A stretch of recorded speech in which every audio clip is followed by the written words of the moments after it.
El imperio inca brillaba con un esplendor sin igual.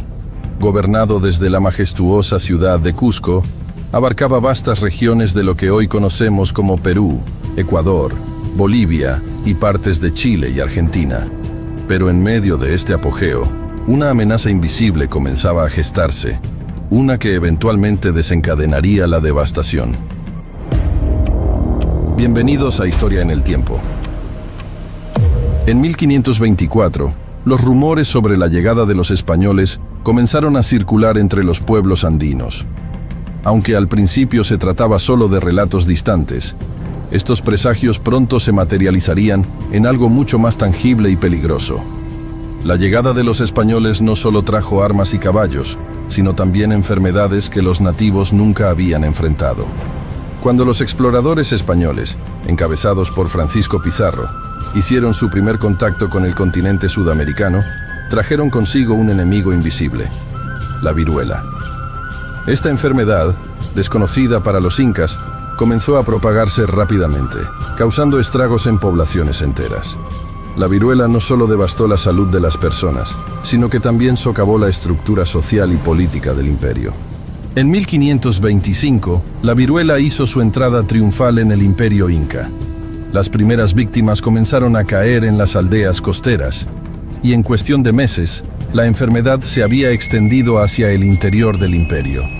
Las rutas comerciales y los caminos incas, que antes facilitaban la comunicación y el control, ahora se convertían en vectores para la propagación de la epidemia. Uno de los eventos más devastadores de esta epidemia fue la muerte del emperador Huayna Cápac en 1527. Su fallecimiento desató una crisis de sucesión, ya que tanto él como su heredero designado, Ninan Cuyochi, sucumbieron a la viruela. Esta tragedia dejó al imperio sin liderazgo claro y sembró las semillas de un conflicto interno. Tras la muerte de Huayna Cápac, se desató una guerra civil entre sus hijos, Atahualpa y Huáscar. Este conflicto no solo debilitó al imperio internamente, sino que también distrajo a los incas de la amenaza externa que representaban los españoles. La epidemia de viruela continuó su curso, diezmando ejércitos y poblaciones civiles por igual. A medida que la enfermedad avanzaba, las ciudades incas se sumieron en el caos. Los mercados quedaron desiertos, los cultivos sin cosechar y los sistemas de riego abandonados. La infraestructura que había sostenido al imperio durante siglos comenzó a colapsar. El miedo y la desesperación se apoderaron de la gente, y la cohesión social empezó a desmoronarse. En 1532, Francisco Pizarro llegó al corazón del imperio inca. Aprovechando la guerra civil y la debilidad causada por la epidemia, Pizarro y su reducido contingente de hombres lograron capturar a Atahualpa en la famosa batalla de Cajamarca. Este evento marcó el principio del fin para el gran imperio. Atahualpa, capturado por los españoles, ofreció un cuantioso rescate en oro y plata por su liberación. Sin embargo, tras entregar el tesoro, los españoles lo ejecutaron en julio de 1533. La muerte de Atahualpa dejó al imperio aún más fragmentado y vulnerable a la conquista española. Mientras tanto, la viruela continuaba su implacable avance. Afectó a todas las capas de la sociedad, desde la nobleza hasta los campesinos. Las comunidades aisladas, que inicialmente parecían seguras, también sucumbieron a medida que la enfermedad se extendía. La población inca disminuyó drásticamente en pocos años. La combinación de la guerra civil, la invasión española y la epidemia resultó ser letal para el imperio inca. La resistencia organizada se desmoronó, y los españoles aprovecharon para consolidar su dominio. La superioridad tecnológica y táctica de los conquistadores se vio enormemente facilitada por la devastación causada por la viruela. La desesperación se apoderó del pueblo inca. Las antiguas tradiciones y creencias comenzaron a tambalearse frente a la magnitud de la catástrofe. Muchas comunidades recurrieron a rituales y sacrificios en un intento de apaciguar a los dioses y detener la enfermedad, pero todos sus esfuerzos fueron en vano.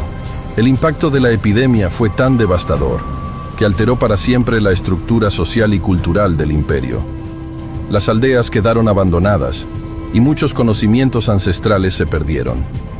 Las prácticas agrícolas, la medicina tradicional y otros aspectos vitales de la vida inca fueron gravemente afectados. Con la caída del Imperio Inca, los españoles impusieron su propio sistema de gobierno y religión. La viruela y otras enfermedades siguieron causando estragos durante décadas, afectando a la población indígena en las nuevas colonias. La resistencia inca se redujo a focos aislados y esporádicos, incapaces de detener el avance europeo. A medida que los españoles avanzaban, más expediciones llegaban al Imperio Inca. Hernando de Soto y Sebastián de Belalcázar fueron algunos de los conquistadores que se unieron a Pizarro.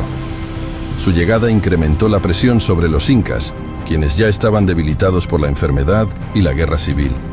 Incluso Vilcabamba, el último refugio de los incas rebeldes, fue alcanzado por la epidemia.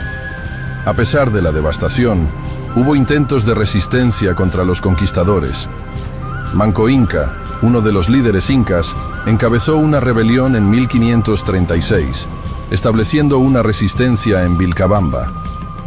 Aunque finalmente fue derrotado, su lucha simbolizó la resistencia y el coraje del pueblo inca.